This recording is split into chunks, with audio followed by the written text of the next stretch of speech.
ನಿರ್ದೇಶನಗೊಂಡ ನಂತರ ದೇವರ ಹೆಸರಿನಲ್ಲಿ ಪ್ರಮಾಣ ವಚನ ಸ್ವೀಕರಿಸುತ್ತೇನೆ. ಕಾನೂನು ಮೂಲಕ ಸ್ಥಾಪಿತವಾದ ಭಾರತದ ಸಂವಿಧಾನಕ್ಕೆ ಸತ್ಯ, ಶ್ರದ್ಧೆಯನ್ನು ಮತ್ತು ನಿಷ್ಠೆಯನ್ನು ಹೊಂದಿದ್ದೇನೆಂದು ಮತ್ತು ಭಾರತದ ಸಾರ್ವಭೌಮತ್ವ ಮತ್ತು ಅಖಂಡತೆಗೆ ನೀಡುತ್ತೇನೆ ಎಂದು ಮತ್ತು ನಾನು ಈಗ ಕೈಗೊಳ್ಳಲಿರುವ ಕರ್ತವ್ಯವನ್ನು ಶ್ರದ್ಧಾಪೂರ್ವಕವಾಗಿ ನಿರ್ವಹಿಸುತ್ತೇನೆಂದು ಶ್ರದ್ಧಾಪೂರ್ವಕವಾಗಿ ದೃಢೀಕರಣ ಮಾಡುತ್ತೇನೆ.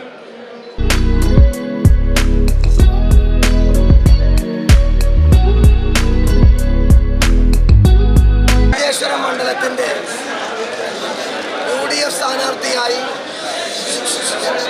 UDF നേതൃത്വവും എൻ്റെ പാർട്ടിയും എന്നെ പ്രഖ്യാപിച്ചിരിക്കുകയാണ്. ഇന്നാണ് നോമിനേഷൻ മഞ്ചേശ്വരം താലൂക്ക് ഓഫീസ് ഉപ്പളയിൽ വെച്ച് അസിസ്റ്റന്റ് റിട്ടേണിംഗ് ഓഫീസറുടെ മുമ്പിൽ UDFന്റെ ലീഡേഴ്സും UDFന്റെ പ്രവർത്തകരും UDFനെ സ്നേഹിക്കുന്നവരും മഞ്ചേശ്വരത്തെ സ്നേഹിക്കുന്ന ആളുകളുടെ വല്ലാത്ത സന്തോഷത്തിനിടയിൽ സമർപ്പിച്ചത്. എല്ലാവർക്കും അറിയാം, കേരളത്തിൻ്റെ വടക്കേറ്റത്തുള്ള ഒരു മണ്ഡലമാണ്.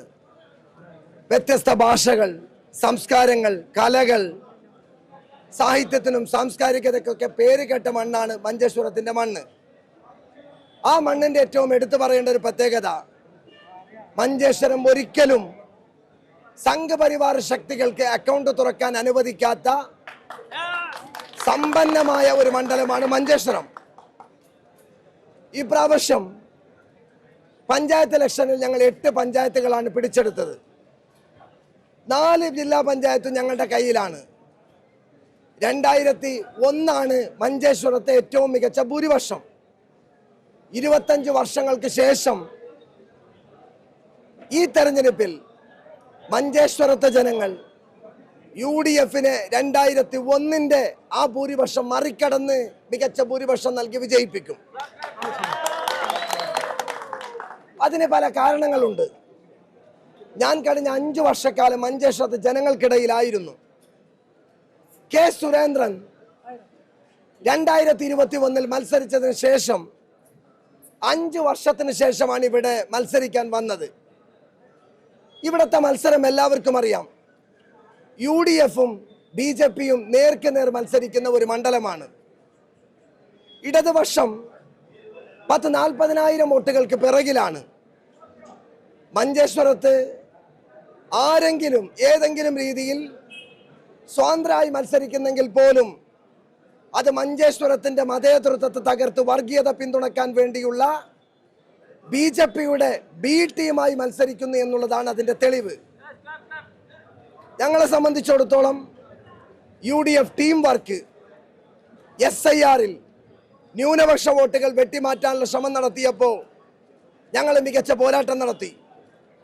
അതിനുശേഷം എൻ്റെ തൊട്ടടുത്ത് ഈ പ്രാവശ്യത്തെ SIRന്റെ ഇരയാണ് പ്രിയപ്പെട്ട കയ്യാറിലെ മുഹമ്മദ്. അദ്ദേഹം ഇപ്പോഴും വേദനിക്കുന്നത് BJPക്കാർ അദ്ദേഹത്തെ ജനിച്ചു വളർന്ന മഞ്ചേശ്വരക്കാരനായ ഇന്ത്യക്കാരനായ ആ മനുഷ്യനെ പാകിസ്ഥാനുകാരൻ എന്നാണ് ഐഡന്റിഫൈ ചെയ്ത് വേദനിപ്പിച്ചത്. ഇതൊക്കെ മഞ്ചേശ്വരത്തെ ജനങ്ങൾ കാണുന്നുണ്ട്, കേൾക്കുന്നുണ്ട്. നിങ്ങൾക്ക് ഒരു മികച്ച മാർജിനിൽ ഈ മണ്ഡലത്തെ തിരിഞ്ഞു നോക്കാത്തൊരു അടി തരാൻ വേണ്ടി ഏപ്രിൽ മാസം 9 മഞ്ചേശ്വരത്തെ ജനങ്ങൾ കാത്തു നിൽക്കുകയാണ്. മഞ്ചേശ്വരത്തെ സംബന്ധിച്ചിടത്തോളം ഈ നാടിന് വേണ്ടത് സമാധാനമാണ്, സ്വസ്ഥതയാണ്, മതേതരത്വമാണ്. ഈ തെരഞ്ഞെടുപ്പ് മഞ്ചേശ്വരത്തെ മതേതര വിശ്വാസികൾ UDFനെ വൻ ഭൂരിപക്ഷത്തോടു കൂടി വിജയിപ്പിക്കുമെന്നുള്ളതിൻ്റെ ഏറ്റവും വലിയ തെളിവാണ് ഈ നോമിനേഷൻ നൽകുന്ന സമയത്ത് ഇവിടെ തടിച്ചുകൂടിയ ഈ ജനസഞ്ചയം. ഇന്ന് നമ്മുടെ മഞ്ചേശ്വരം നിയോജക മണ്ഡലത്തിലെ UDF സ്ഥാനാർത്ഥി AKM അസ്രഫാണ് ഇപ്പോൾ നോമിനേഷൻ കൊടുക്കാൻ വേണ്ടി പോയിട്ടുള്ളത്. ഏകദേശം കൃത്യം 11 മണിക്ക് തന്നെ അദ്ദേഹം ഈ ഓഫീസിലെത്തി നോമിനേഷൻ സമർപ്പിക്കുന്ന പരിപാടിയാണുള്ളത്. നമ്മളെ സംബന്ധിച്ചിടത്തോളം മഞ്ചേശ്വരം നിയോജക മണ്ഡലത്തിൽ ചരിത്രത്തിൽ ആദ്യമായിട്ടാണ് ഒരു UDF സ്ഥാനാർത്ഥിക്ക് ഇത്രയും ജനപ്രവാഹങ്ങൾ കൂടെ കണ്ടത്. ഇതിനു മുമ്പ് ഇത്തരത്തിലുള്ള ജനപ്രവാഹങ്ങൾ ഈ മേഖലയിൽ ഉണ്ടായിരുന്നില്ല. ഇതിൻ്റെ പ്രധാനമായ കാരണം UDF വിജയിക്കണമെന്ന് ആഗ്രഹിക്കുന്ന ഒരു വലിയൊരു സമൂഹം, മതേതര വിശ്വാസികളായ ഒരു സമൂഹം ഈ മണ്ഡലത്തിലുണ്ട്. അതാണ് കഴിഞ്ഞ കാലങ്ങളിലൊക്കെ ഇവിടെ വിജയിച്ച് UDF വരാനുള്ള പ്രധാനമായ കാരണം. അതിന് ഒരു തടസ്സമായി നിൽക്കാൻ വേണ്ടി ചില മേഖലയിൽ നിന്നുള്ള ആൾക്കാർ വന്നതുകൊണ്ട് ജനങ്ങൾ വളരെയേറെ ആശ്വാസകരമായ ഒരു നിലപാട് സ്വീകരിക്കാൻ വേണ്ടി തയ്യാറായിട്ടുണ്ട്. തീർച്ചയായും AKM അസ്രഫ് ചരിത്രത്തിൽ ആദ്യമായി മഞ്ചേശ്വരം നിയോജക മണ്ഡലത്തിൽ UDFന് കിട്ടുന്ന ഏറ്റവും വലിയ ചരിത്ര ഭൂരിപക്ഷം ഈ നോമിനേഷൻ കൂടി തന്നെ ഉണ്ടാകുമെന്ന് പ്രവർത്തകന്മാർ കിട്ടുന്ന ഈ ആവേശവും അതുപോലെ തന്നെ ഈ തരംഗവും UDFന് വളരെയേറെ അനുകൂലമായ സാഹചര്യം ഉണ്ടാക്കി തരാൻ സാധിച്ചിട്ടുണ്ട് എന്നും കൂടി പറയാൻ ആഗ്രഹിക്കുകയാണ്. അത് നമുക്ക് ഇവിടെ മഞ്ചേശ്വരം നിയോജക മണ്ഡലത്തിൽ മതേതര വിശ്വാസികളാണ് ഏറ്റവും കൂടുതലുള്ളത്. അതുകൊണ്ട് മറ്റാര് ഇവിടെ മത്സരിക്കുന്നു എന്നത് ഞങ്ങൾക്ക് പ്രശ്നമേ അല്ല. ആര് മത്സരിച്ചാലും UDFന് അനുകൂലമായ ഒരു സാഹചര്യമാണ് ഈ മേഖലയിൽ ഉണ്ടാകുന്നത്. ഭൂരിപക്ഷം ആര് വെച്ചാലും ഭൂരിപക്ഷം വർദ്ധിപ്പിക്കുക എന്നാണ് ഞങ്ങളുടെ ഇനി മുതലുള്ള ദിവസങ്ങളിൽ ഞങ്ങളുടെ പ്രവർത്തനവും അതിൻ്റെ കാര്യങ്ങളൊക്കെ നീങ്ങി പോകുന്നത്. ഭൂരിപക്ഷം വർദ്ധിപ്പിക്കുക എന്നുള്ളതാണ്. വിജയം ഏകദേശം ഇന്ന് തന്നെ ഞങ്ങൾ ഉറപ്പിച്ച് കഴിഞ്ഞു. ഇല്ല, STPൻ്റെ ഞങ്ങളെ സംബന്ധിച്ചിടത്തോളം LDFന് വോട്ട് കുറയും. LDFൻ്റെ വോട്ടാണ് അത് കുറവായിട്ട് വരുന്നത്. ഞങ്ങളെ സംബന്ധിച്ചിടത്തോളം ഞങ്ങളെ വോട്ട് നല്ലൊരു ശതമാനം മതേതര വിശ്വാസികളുടെ വോട്ട് ഇനിയും ഈ മഞ്ചേശ്വരം മണ്ഡലത്തിൽ കൂടി വരാനുള്ളതാണ് സാധ്യത. ಅಸರಫ ಮಲ್ತಿನ ಕೆಲಸ ಉಂಡತ್ತ ಈತಿ ಬಿಟ್ಟಲ್ಲ ಓ ML ಎಲ್ಲ ಮಲ್ತಿಜಿ ಇದು ದುಂಬರ ಇಂಬೆರಿತಾರೆ ಯಾರು ನಮ್ಮ ರದ್ದುಚ್ಚ ಮಲ್ತ ಡಬಲ್ ಕೆಲಸ ಇಂಬೆರೆ ಮಾಡ್ತಾರೆ ಹಿಂದೂ ಮುಸ್ಲಿಂ ಕ್ರಿಶ್ಚಿಯನ್ ಅಂದ್ರೆ ಭಾವ ಭೇದ ಇಲ್ಲದ ಅವ್ರ ಕೆಲಸ ಮಾಡ್ತಾರೆ ಮೂರು ಸ್ಕೂಲ್ ರೋಡು ಎಲೆಕ್ಟ್ರಿಸಿಟಿ ದಾಯ್ತ ಬೋರ್ಡು ಜನಕ್ಲೆ ಬೋರ್ಡ್ ಏನ ಓದ್ತಾ ಅವು ಮಲ್ತಿದ್ದು ಕೊಡ್ತೀರಿ పొడుతుంది ఊడ మూలు సిరూరు పోయింది దాయ సిరూరు వెనకొస్తుండదు కిలికి సిరూరు ఇంబెరెಗೆ ಇತ್ತೆ ಆ ಕಟ್ಟಿದ ಪೈಸೆ ನಾಮಿನೇಷನ್ ಪಟ್ಟಿ ಕೊಡ್ತಾನೆ ఆయన ಅಪ್ಪೆತ್ತ ಅವು ಮತ್ತು ಈಗ ಮುಸ್ಲಿಮ್ಸ್ ಮಾತ್ರ ಪೂರ ಜನಗಳು ಪೂರ ಇಂಬೆರೆಗೆ ಸಪೋರ್ಟ್.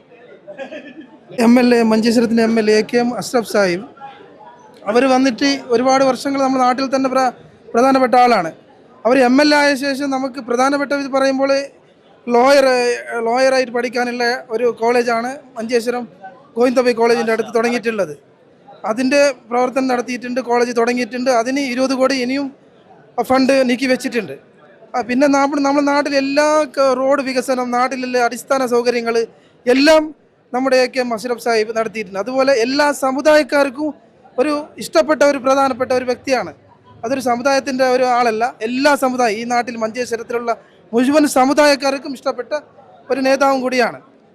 ഈ മഞ്ചേശ്വരം മണ്ഡലത്തിൽ ഇന്ന് ഈ 10-20 വർഷങ്ങളായി ഒരുപാട് സ്ഥാനാർത്ഥികൾ വന്നിട്ടുണ്ട്. അതിൽ ഏറ്റവും ജനങ്ങൾക്ക് പ്രിയങ്കരനായ ഒരു നേതാവ് ഉണ്ടെങ്കിൽ അത് AKM അഷ്റഫ് സാഹിബാണ്. നമ്മുടെ നാട്ടിൽ തന്നെ പഠിച്ചു വളർന്ന ഒരു സ്ഥാനാർത്ഥിയും കൂടിയാണ്. BJPക്ക് ചാൻസ് ഇപ്പോൾ പണ്ട് മുതലേ BJP ഇവിടെ ഒരു കോമ്പറ്റീഷനായിട്ട് ഓപ്പോസിറ്റ് പാർട്ടിയായിട്ട് 2ാം സ്ഥാനത്തുള്ള ഒരു പാർട്ടിയാണ്. പക്ഷേ AKM അഷ്റഫ് സാഹിബ് വന്നാൽ BJP 3ാം സ്ഥാനത്തിലേക്ക് തള്ളപ്പെടുമെന്നാണ് അറിയപ്പെടുന്നത്. അതിന് പകരമായിട്ട് അവർ വേറൊരു മുസ്ലിം മതങ്ങളെ വിഘടിക്കാൻ വേണ്ടിയിട്ട് വേറൊരു പുതിയൊരു സ്ഥാനാർത്ഥിയുടെ വോട്ട് നഷ്ടപ്പെടുത്താൻ വേണ്ടിയിട്ട് വേറൊരു സ്ഥാനാർത്ഥി ഇടാൻ അവർ തീരുമാനിച്ചിട്ടുണ്ട്. പക്ഷെ അതൊന്നും ഇവിടെ നടക്കില്ല.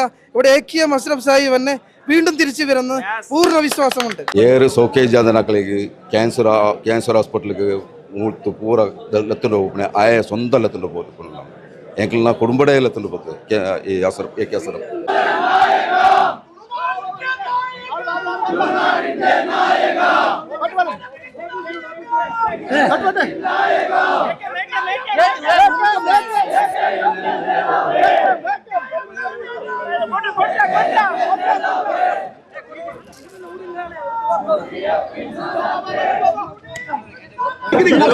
Bato